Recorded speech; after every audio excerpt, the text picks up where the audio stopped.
de Corintios.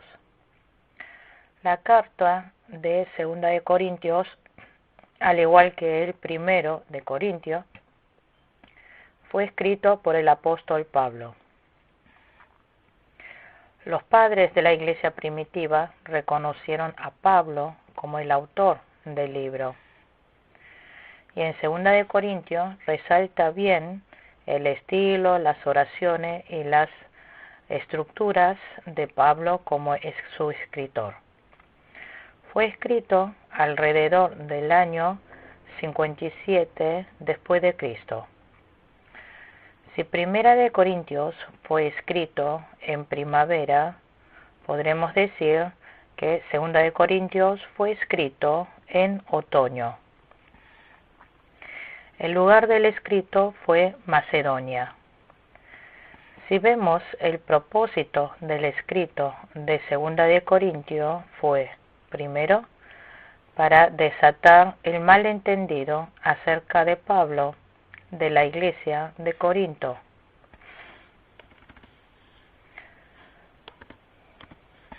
Segundo, defiende la autenticidad del apostolado de Pablo. Tercero, contenido de rechazar a los judaicos que todavía estaban en la iglesia. Cuarto, escribió para enfatizar la necesidad de la ofrenda beneficiaria para los fieles de Jerusalén. Si examinamos la carta de Segunda de Corintios en su totalidad, del capítulo 1 al 7, Pablo defiende acerca de su ministerio como apóstol. Del capítulo 8 al 9 está escrito acerca de la recaudación de la ofrenda beneficiaria para los fieles pobres de Jerusalén. Y desde el capítulo 10 al 13 está abogando acerca de su apostolado. Especialmente desde el capítulo 10 al 13 menciona acerca de la fuerte advertencia y reprensión contra los falsos maestros judaicos y opositores. Los puntos principales. El tema central del capítulo 1 es consuelo. Punto 1. Versículo 1 al 2. Introducción. Punto 2. Versículo 3 al 7. Dios consuela. Punto 3. Versículo 8 al 11. Dios rescata. Punto 4. Versículo 12 al 19. Sinceridad. Punto 5. Versículo 20 al 22. Garantía de la promesa. Punto 6. Versículo 23 al 24. Ayuda en la vida espiritual. Ahora leamos los versículos 1 y 2. Pablo, apóstol de Cristo Jesús, por la voluntad de Dios, y Timoteo, nuestro hermano, a la iglesia de Dios que está en Corinto, y a todos los santos en toda la región de Acaya, que Dios nuestro Padre y Señor Jesucristo les concedan gracia y paz. Pablo está diciendo que fue nombrado apóstol por voluntad de Dios y no por voluntad humana. Pablo es apóstol, pero no por voluntad humana. Pablo es apóstol por pura voluntad de Dios. Está diciendo que la autoridad de apóstol de Pablo tiene su fuente y origen en Dios. Dijo, Pablo, apóstol de Cristo Jesús, por la voluntad de Dios, y Timoteo, nuestro hermano, a la iglesia de Dios que está en Corinto, y a todos los santos en toda la región de Acaya. Especialmente ora para que Dios nuestro Padre y el Señor Jesucristo les concedan gracia y paz. La gracia se refiere a toda la gracia redentora, y la paz todas las cosas que vienen como resultado de recibir la gracia. Cuando los fieles reciben la gracia de Dios, tiene paz verdadera. Está enviando esta gracia y paz a los fieles de la iglesia de Corinto. Punto 2, versículo 3 al 7. Dios consuela. En el versículo 3 dice: Alabado sea el Dios y Padre de nuestro Señor Jesucristo, Padre misericordioso y Dios de toda consolación. Aquí, desde el versículo 3 al 7, aparece como 10 veces la palabra consuelo. Nuestro Dios es Dios consolador, que da abundantemente su consuelo a todos los hombres. Especialmente en el versículo 4 dice que nos consuela en todas nuestras tribulaciones. Cuando Pablo estaba evangelizando en Corinto, había padecido gran tribulación. En medio de esa tribulación, Dios había consolado de gran manera a Pablo, le había dado nueva fuerza. Hechos capítulo 18, versículo 9 al 10. Y como resultado de ese consuelo, dice en el versículo 4, para que, con el mismo consuelo que de Dios hemos recibido, también nosotros podamos consolar a todos los que sufren. Los que realmente han recibido consuelo de Dios pueden consolar a las personas que están en tribulación. Solo los que han experimentado dolor pueden consolar sinceramente a los afligidos. Entonces, ¿a quién le llegaría abundantemente el consuelo de Cristo especialmente? Veamos en el versículo 5, dijo: Pues así como participamos abundantemente en los sufrimientos de Cristo, así también por medio de Él tenemos abundante consuelo. El que tiene mucho sufrimiento de Cristo, también tendrá mucho consuelo de Cristo. Es decir, el que no tiene el sufrimiento de Cristo, tampoco tendrá consuelo de Cristo. Por lo tanto, podemos decir que el sufrimiento de Cristo y su consuelo van en constante proporción. Entonces, ¿qué es el sufrimiento de Cristo? Primero, es el sufrimiento que se padece en Cristo. Segundo, es el sufrimiento que padece por Cristo. Tercero, sufre porque quiere guardar la palabra. A los que así mucho sufra, tendrá mucho consuelo de Dios. Versículos 6 al 7. Si sufrimos, es para que ustedes tengan consuelo y salvación, y si somos consolados, es para que ustedes tengan el consuelo que los ayude a soportar con paciencia los mismos sufrimientos que nosotros padecemos. Firme en la esperanza que tenemos en cuanto a ustedes, porque sabemos que así como participan de nuestros sufrimientos, así también participan de nuestro consuelo. Pablo había recibido mucha tribulación por parte de los fieles de Corinto para su salvación. Pero Pablo, en medio de esa tribulación, había experimentado el abundante consuelo de Dios. El consuelo que recibió de Dios fue extendido a los hermanos de Corinto y obra dentro de su interior. Por lo tanto, la fe y el consuelo de los pastores, guiado por él, es transmitida a los fieles. En el versículo 7 dice: firme es la esperanza que tenemos en cuanto a ustedes. Ese motivo es porque los hermanos de la iglesia de Corinto habían participado del sufrimiento de Cristo.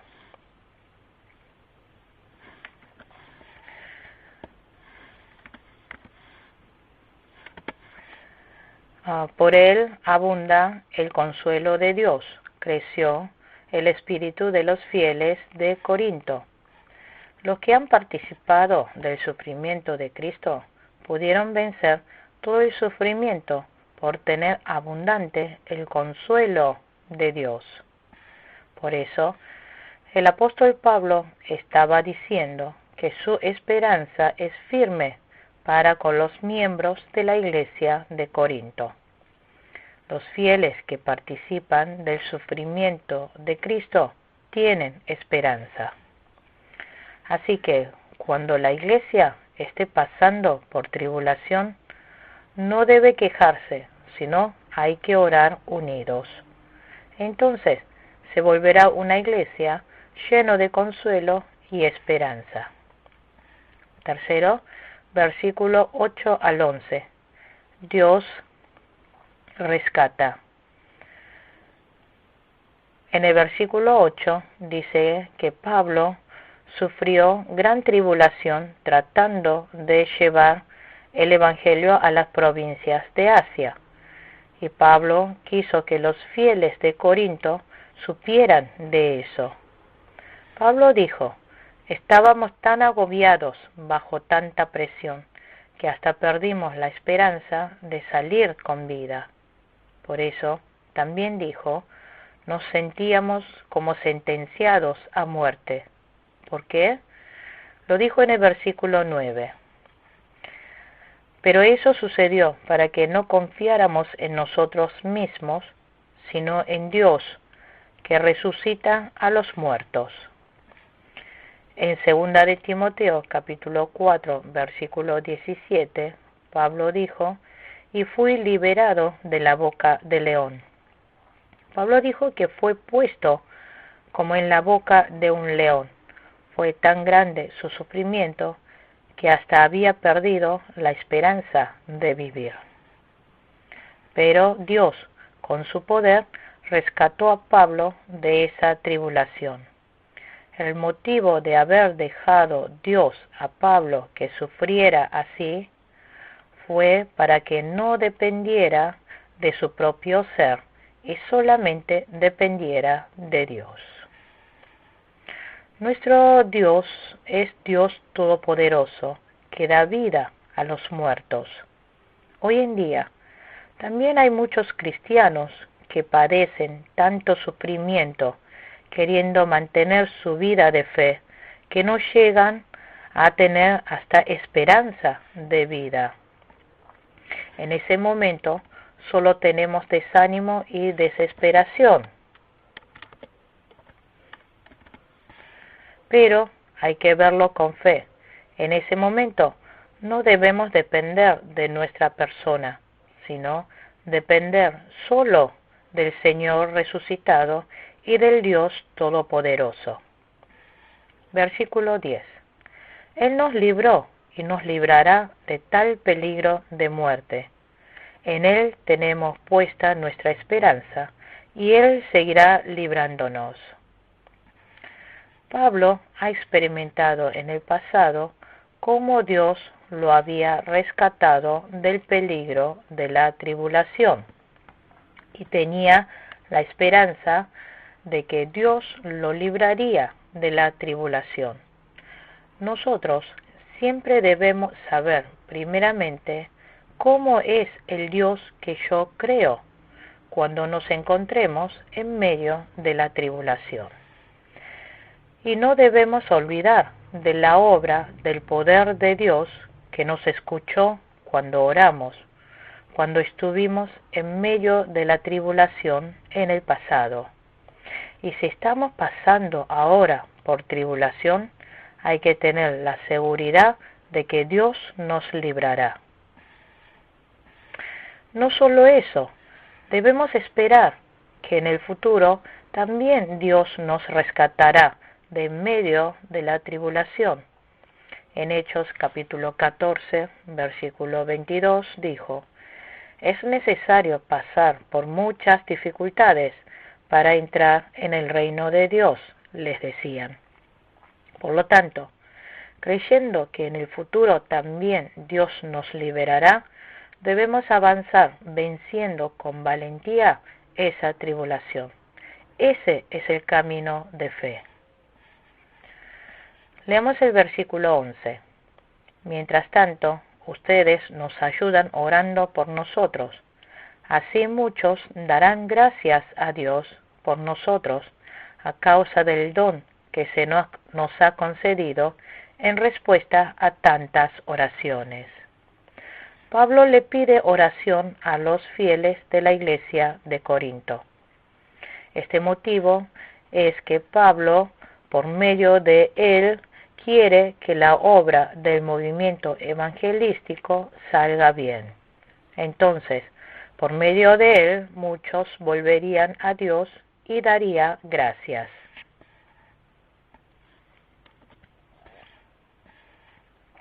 La obra evangelística de Dios no se puede hacerlo solo. La obra evangelística que Pablo va realizando es resultado de cooperación de oraciones. Por ejemplo, aunque el general fuera muy bueno, pero si no hay soldados que puedan pelear valientemente, esa guerra la perderá.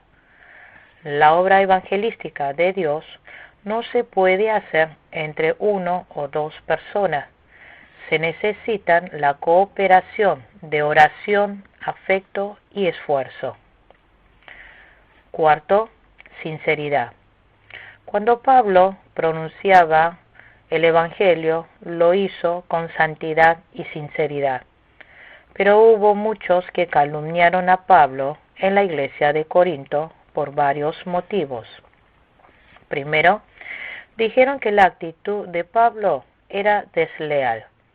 Segundo, que la carta de Pablo no era sincera. Tercero, que los planes evangelísticos de Pablo eran cambiantes. Hubo personas que calumniaron a Pablo diciendo que su actitud era desleal. Veamos el versículo 12. Para nosotros, el motivo de satisfacción es el testimonio de nuestra conciencia. Nos hemos comportado en el mundo, y especialmente entre ustedes, con la santidad y sinceridad que vienen de Dios. Nuestra conducta no se ha ajustado a la sabiduría humana, sino a la gracia de Dios. En ese tiempo habían entrado a la iglesia de Corinto personas que calumniaron a Pablo, negando la autoridad apostólica de Pablo. Y ellos dijeron astutamente que Pablo estaba evangelizando para su egoísmo. En cuanto a eso, Pablo dijo que había anunciado el Evangelio con santidad y sinceridad de Dios, y que su conducta se ha conducido por la gracia de Dios. Pablo dijo que obró en medio de la gracia que Dios derramó, con el poder y la fuerza que Dios le dio. Por eso da prueba su conciencia. Pablo no hizo nada que le remordiera su conciencia. Eso fue el orgullo de Pablo, un buen orgullo. Entre los versículos 13 al 14, ellos estaban calumniando que la carta de Pablo no era sincera. En el versículo 13 dijo: no estamos escribiéndoles nada que no puedan leer ni entender. Espero que comprenderán del todo. Pablo no fue hipócrita. Por eso Pablo mostró la carta tal como era.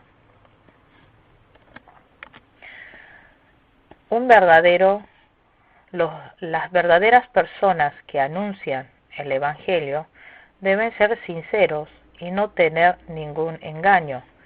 Entre los versículos 15 al 24, calumnian a Pablo diciendo que cambia todo el tiempo el plan de viaje evangelístico.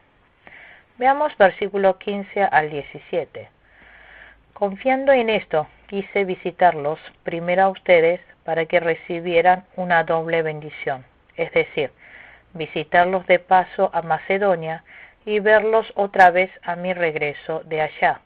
Así podrían ayudarme a seguir el viaje a Judea. Al proponerme esto, ¿acaso lo hice a la ligera?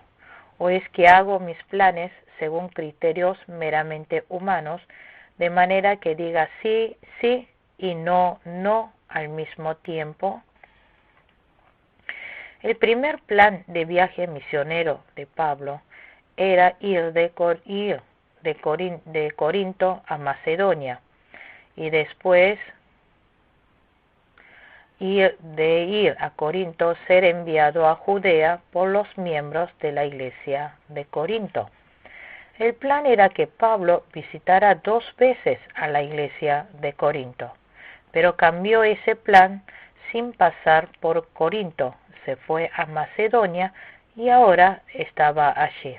Así que los que calumniaban a Pablo le estaba diciendo: ¿acaso lo hice a la ligera? Calumniaron diciendo que Pablo estaba haciendo a la ligera el viaje misionero. Por eso Pablo se estaba defendiendo que todo lo que estaba haciendo era sincera, y aunque haya cambiado el primer plan. Significa que Pablo no hizo las cosas cambiantes a criterio humano. Fue sincero el primer plan, también el cambio de ir a Macedonia. Al final, Pablo no hizo los cambios conforme a su comodidad, sino fue siguiendo a la voluntad de Dios. Pablo, al principio, quiso ir a la iglesia de Corinto, pero después de pensar en varias pautas, comprendió la voluntad de Dios de que no tenía que visitar a la iglesia de Corinto. Por lo tanto, Pablo hizo bien en no visitar a Corinto, en no pasar por Corinto, porque fue en la santidad y sinceridad de Dios.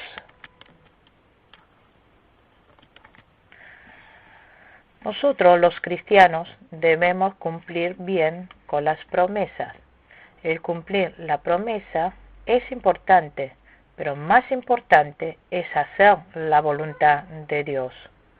Pudo haber planeado pensando que al principio estaba bien al prometer, pero a medida que vaya progresando debe seguir con certeza la voluntad de Dios, porque la promesa de visitar la región de Corinto al principio no pudo más que la voluntad de Dios. Los fieles, si es la voluntad de Dios, tiene que hacer esto y aquello. El emperador Herodes, para cumplir con su promesa, cometió el pecado de matar al justo Juan el Bautista. Herodes, a pesar de que no llegara a cumplir con la promesa, no tenía que haber matado a Juan el Bautista. En la iglesia de Corinto, las personas estaban difamando a su manera de pensar a Pablo. Estaban obstruyendo con el mover de la obra salvífica y pecando ante Dios. Rechazar al apóstol Pablo era rechazar la voluntad de Dios. En el versículo 17 dijo: de manera que diga sí, sí y no, no al mismo tiempo. Está mal decir sí, sí y no, no según situación. Eso es lo mismo que ser humanista y oportunista. El apóstol Pablo no era una persona así. Pablo no fue una persona que decía sí si le convenía y no cuando no le convenía.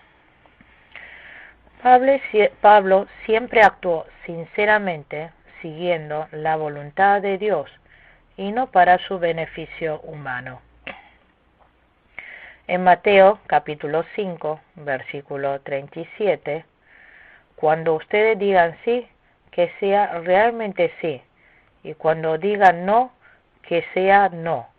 Cualquier cosa además proviene del maligno. Hay que decir sí lo que es sí, y no lo que es no. Sea cualquiera sea el resultado, y aunque salga perdiendo, si hay que decir sí, hay que decirlo, y si hay que decir no, hay que decirlo. Veamos el versículo 18. Pero tan cierto como que Dios es fiel, el mensaje que les hemos dirigido no es sí y no. Como Dios es siempre fiel, Él no cambia nunca. Por lo tanto, nosotros también, confiando en la fidelidad de Dios, debemos seguir la guía y el gobierno de Dios. Pablo siempre actuó sinceramente. Y Pablo, entendiendo la voluntad de Dios, actuó con sinceridad. Pablo nunca dijo no, sabiendo que es la voluntad de Dios. Por lo tanto, nosotros también debemos llevar una vida que caminemos en la voluntad de Dios. Pablo, sabiendo que es la voluntad de Dios, siempre dijo sí y lo siguió inmediatamente. Versículo 19. Porque el Hijo de Dios, Jesucristo, a quien Silvano, Timoteo y yo predicamos entre ustedes, no fue sí y no, en él siempre ha sido sí. Silvano es el mismo Sila, quien acompañó a Pablo en los viajes misioneros. Pablo, acompañando a Sila y a Timoteo, se fue a Corinto a anunciar de Jesucristo. Nuestro Jesucristo siempre dijo sí a la voluntad de Dios. Jesús nunca desobedeció. Es más, fue obediente hasta la muerte, perfeccionando así nuestra salvación.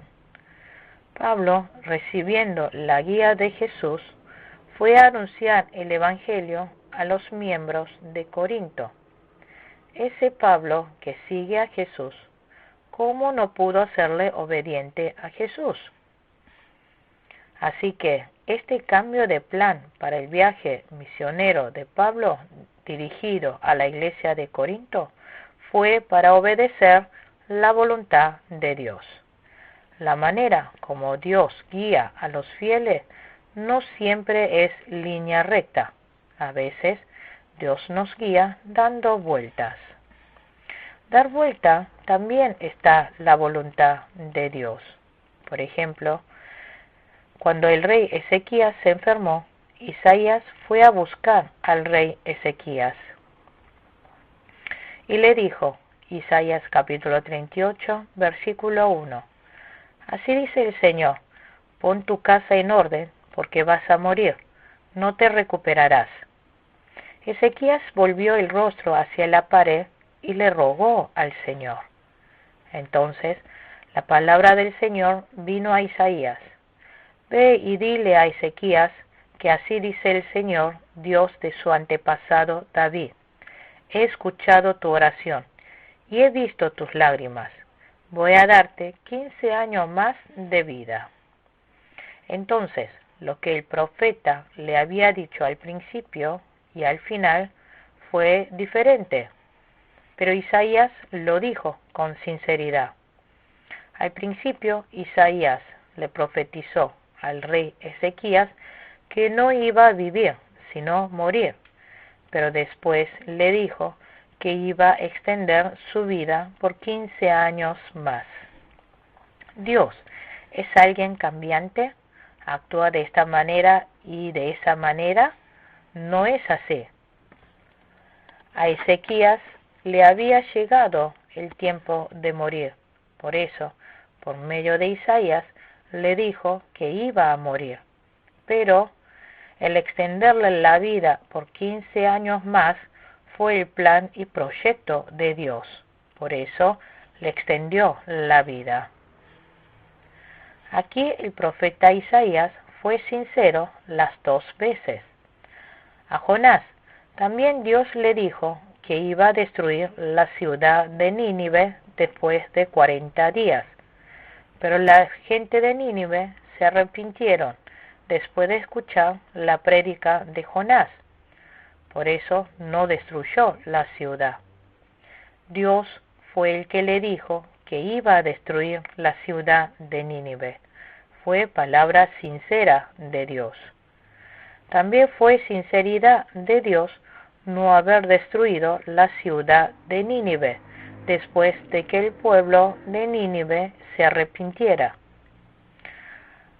Los dos fue plan previo y voluntad de Dios. Quinto, versículo 20 al 22. Garantía de la promesa. Leamos los versículos 20 al 22. Todas las promesas que ha hecho Dios son sí en Cristo. Así que por medio de Cristo respondemos amén para la gloria de Dios. Dios es el que nos mantiene firme en Cristo, tanto a nosotros como a ustedes. Él nos ungió, nos selló como propiedad suya y puso su espíritu en nuestro corazón como garantía de sus promesas. La promesa de Dios es sí en Cristo. Esto significa que se cumplirá. Todo lo que Dios había prometido en el Antiguo Testamento se cumplió en Jesucristo. Nosotros debemos decir amén y recibir a Cristo y obedecer su mandato. La promesa de Dios siempre se cumplirá y nosotros que hemos recibido esa promesa debemos seguir creyendo así como es. La promesa de Dios se cumplirá con certeza y el resultado de eso es de gloria a Dios. Nuestro Dios sincero ha cumplido esa promesa con fidelidad por medio de Cristo. Dios, aplicando esa obra en nuestro interior, nos mantiene firme en Cristo. Dios nos ungió como garantía de su promesa. Que nos ungió se refiere que da vida por medio de la verdad y el conmover espiritual. Nos da al Espíritu Santo en nuestro corazón para que more en ella. Y también desde afuera el Espíritu Santo nos conmueve. El Espíritu renacido, movido por el Espíritu Santo, dice amén y le sigue. En ese momento nuestra alma se satisface y vive. Sexto, versículo 23 al 24. Ayuda en la vida espiritual. Aquí está diciendo los motivos de no ir a la iglesia de Corinto. Si resumimos en tres partes, primero, no fue por consideración a ellos. En el versículo 23 dice, por consideración a ustedes, por lo que todavía no he ido a Corinto. Le estaba dando oportunidad para arrepentirse, porque si Pablo hubiera ido a Corinto, hubiera tratado muy duramente a los que no se habían arrepentido. Entonces, muchos fieles de Corinto hubieran recibido muchas heridas. Por lo tanto, fue de ventaja para los corintios el hecho de que Pablo hubiera cambiado el plan de viaje misionero. En segundo lugar, fue para contribuir en su alegría. Versículo 24.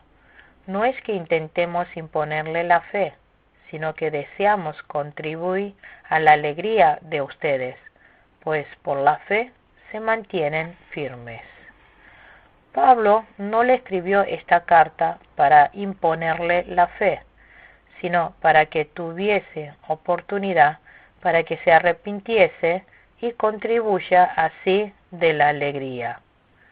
Y Pablo confirma la seguridad de que los que han caído en prueba vuelvan a ponerse firme en la fe.